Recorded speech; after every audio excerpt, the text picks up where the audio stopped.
நார்மலாக எனக்கு வந்து பர்ஸே இருக்காது. எனக்கு எப்பவுமே like N Kalai my assistant sir, அவன் தான் எப்போ ஒரு 100 ரூபாய் கொடுறான் 50 ரூபான்னு. எப்பவும் பார்ட்டிக்கு போனால் அங்கே போனால் ஏதாவது ட்ரிங்க் கேட்கும் போதுல அவங்க எஸ்பெஷலி வேற ஊரில் இருக்கும்போது 1000 பாட் ஒரு 1000 ருபீஸ் சொல்லும் போது ஐயோ நேரம் அவங்ககிட்ட போவேன். மச்சான் பைசா இருக்கா? அண்ணா என்கிட்ட இல்லைண்ணா 500.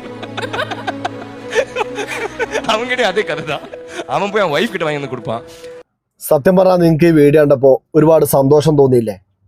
எனக்கு ஒரு அக்கௌண்ட் கூட கிடையாது என் பேர்ல, தெரியுமா உங்களுக்கு? ஒரே அக்கௌண்ட் தான் எனக்கு இருந்துச்சு, ஜாயிண்ட் அக்கௌண்ட் எக்ஸ் ஃபேமிலியோட. எங்க சொன்னாலும் ஸ்வைப் பண்ணாலும் உடனே போய் என்ன எதுனால என்ன ஏன் இவ்வளவு நான் தானே சம்பாதிக்கிறேன். ரொம்ப அநியாயம் நடந்திருக்கு எனக்கு, ரொம்ப அந்த வீட்டில் ரொம்ப அநியாயம் நடந்திருக்கு, சொல்ல முடியாத அளவுக்கு அநியாயம் நடக்குது. அதனால தான் நான் வாங்கி போட்டேன். നമ്മുടെ ജീവിതത്തിൽ സമാധാനം ഇല്ലെങ്കിൽ പിന്നെ എന്തുണ്ടാക്കിയിട്ട് എന്താ കാര്യമല്ലേ? ആദ്യം വേണ്ടത് സമാധാനമാണ്, എന്നിട്ടാണ് ബാക്കിയൊക്കെ കേട്ടോ.